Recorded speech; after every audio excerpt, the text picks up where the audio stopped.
How often should you work out? It's a common question I get. A lot of people are worried about, overworking and stressing the muscles too much. But how much is too much? What's that sweet spot? Well, I'm diving into all that today. So strap in, get ready for episode 253. Let's go. The future of fitness. How do you gain muscle mass? Fitness is not complicated. It's simple when you break it down. There's so much information out there. No fads, no diets, just plain simple habits. You're listening to the Bones to Bulk podcast. Hey, welcome to today's episode. My name is Brian Parody, and I will be your host today. And if this is your first time tuning in, welcome to the show. So glad to have you here. For my return listeners, thank you for coming back. It means the world to me that you continue to tune in each week to this podcast. This podcast would not be possible without you. If you have not checked out our YouTube channel, please head on over to youtube.com/bones to bulk. And yeah, we've got videos on just about everything over there. So definitely go take a look, subscribe to the channel. I would be really, really super happy if you did that. For real.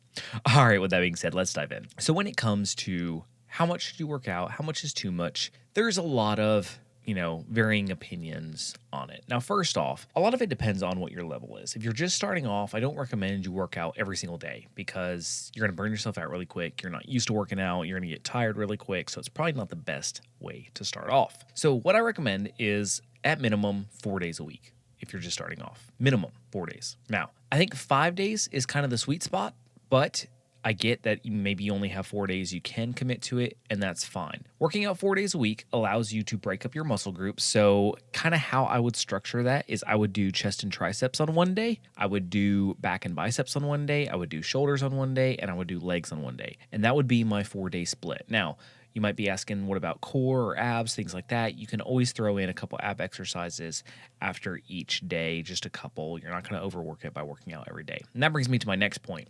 A lot of people get concerned like, hey, should I work out the same muscle group every day? And the answer is no. You shouldn't work out the same muscle group day after day. Your muscles need 48 hours in between being worked out before you work them out again. So for example, let's say you work out shoulders on Monday afternoon. You want to wait 48 hours before you work out it again. So not until Wednesday afternoon. So pretty much every other day.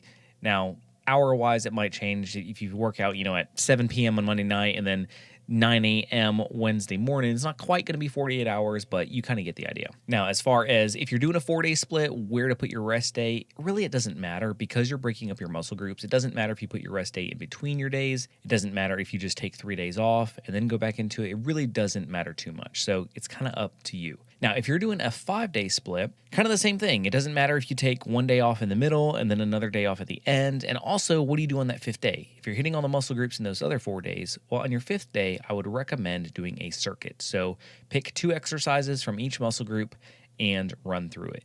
It's not a full-blown workout, so don't worry. Like if you end your 4th day with legs and then you're doing 2 more leg exercises the next day, it's okay. It's not enough to overstrain the muscle. If you were to go into a full-fledged leg workout right after doing a leg workout, yeah, that's a different story. But just a couple exercises, you're going to be good. But if you're still concerned about that, another way you could do it is do maybe 4 days and then take a day off or 2 days off and then do your circuit day. Now, another split you can do is a 6-day split. And this one is really good. This is personally what I aim for. In all honesty, I don't always get in the gym 6 days a week. So on the weeks that I can't get in the gym 6 days, I'm doing the 5-day split. But on 6-day splits, I hit every muscle group twice because, again, you only need 40 hours in between. So kind of what I do is I combine shoulders and legs into 1 day. So that way I'm only working out 3 days, and then I repeat the process. So for example, chest and triceps, back and biceps, leg and shoulders, and then repeat.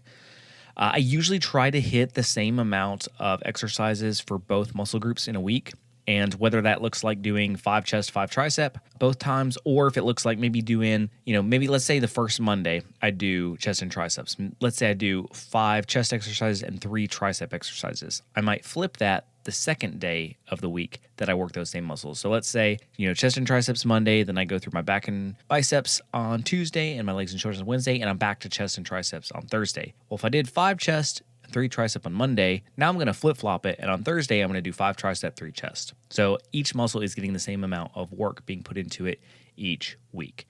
And then obviously you've got one rest day. And again, whether you take it at the end of the week or in the middle of the week, it really doesn't matter too much because you're breaking up your muscle groups. Now, there are things that I definitely recommend doing on a day-to-day basis, especially if you're not hitting the gym. So for example, like push-ups is something that I definitely recommend you can do every day. This is the same with crunches. Those types of exercises you can do on a daily basis. You're not going to overwork the muscle group. And the reason why is you're probably not sitting there doing push-ups for 45 minutes to an hour. If you are, then maybe you want to take the next day off. But typically we do 5 at the most 10 minutes of push-ups or sit-ups, and that's with taking breaks in between. So there's no fear of overworking the muscle. You're not putting it under enough strain. You're not adding additional weight onto what your body weight is. So you're not going to overwork the muscle just by doing 5 to 10 minutes of push-ups or sit-ups each day. So there's no fear of that. I get asked that a lot, like, oh, if I do push-ups every day, I'm going to overwork the muscles. No, you're not. You're going to be fine. Same with things like pull-ups, chin-ups. Like, you're not going to overwork those muscles if you do 5 to 10 minutes each day. You're not, again, putting the muscle under enough strain each day to where you're going to wear it down to where it can't heal and recuperate. So there's no need to fear that. Now, let's dive into reps. So what is the best rep range? Well, I don't think there's a perfect rep range. I think everybody's a little bit different, and I honestly think that we all have our sweet spots. That being said, typically 6 to 8 is considered like a normal range. Anything below 6 is considered low reps, and usually anything above 8 is considered high reps. Now, there's definitely extremes to both of these examples. Obviously, I know there's probably things out there that say do 20, 30 reps. Honestly, if you're doing 20, 30 reps, I don't really think you're getting any more benefit because you're probably using such light weight that you could just increase the weight and cut those reps in half to 10 to 15 and be just as effective, if not more so. So, you want to aim for consistency with it. That's key in everything. So, regardless of how you're splitting up your muscle groups, your sets and your reps should stay the same. So, 5x5s are pretty common. 3 sets of 8, 3 sets of 10 are pretty common. I personally love the 12 to 15 rep range. Now, that is considered a little bit high, but I feel like that really helps develop the muscle. It really helps if you're trying to burn off fat. Like, that is, to me, the sweet spot with your sets and reps. 3 sets of 12 to 15. Now, that being said, I don't think you should always do that. You definitely need weeks where you go lower. For example, right now, I'm kind of hitting 6 to 8 reps on a week-to-week basis. I've been doing 12 to 15 for a very long time. I needed to change it up a little bit, so now I'm doing lower reps. Now, I'm increasing the weight that I'm pushing because my reps have dropped so much. So you've got to, counter that. Don't just drop the reps in half and lift the same amount of weight, because that's not really going to be beneficial. You want to continue to gain. You want to continue to get stronger. So you've got to supplement one or the other. If you're dropping your reps, then increase your weight.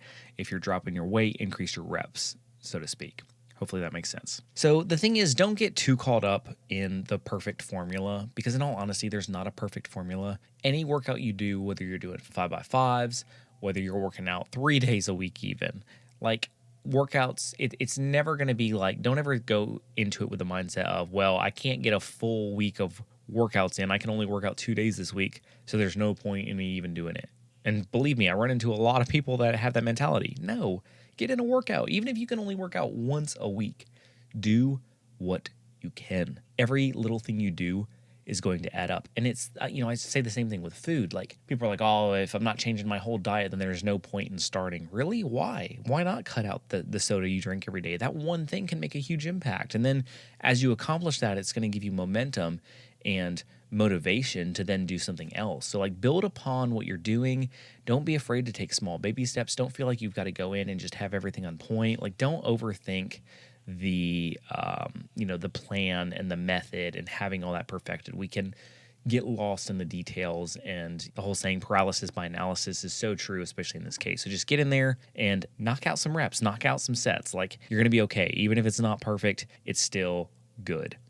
All right, I hope this helps. I hope it gives you some good information on how to set up your workout routine. And if you found this helpful, please follow me somewhere on social media. I'm everywhere. So whatever your platform of choice is, whether that be TikTok or Instagram or Pinterest or Facebook or YouTube, like, you name it, I'm on all those platforms. You can find me at Bones to Bulk. With that being said, remember, no matter what you're facing, what you're coming up against, you can accomplish any single goal that you set your mind to.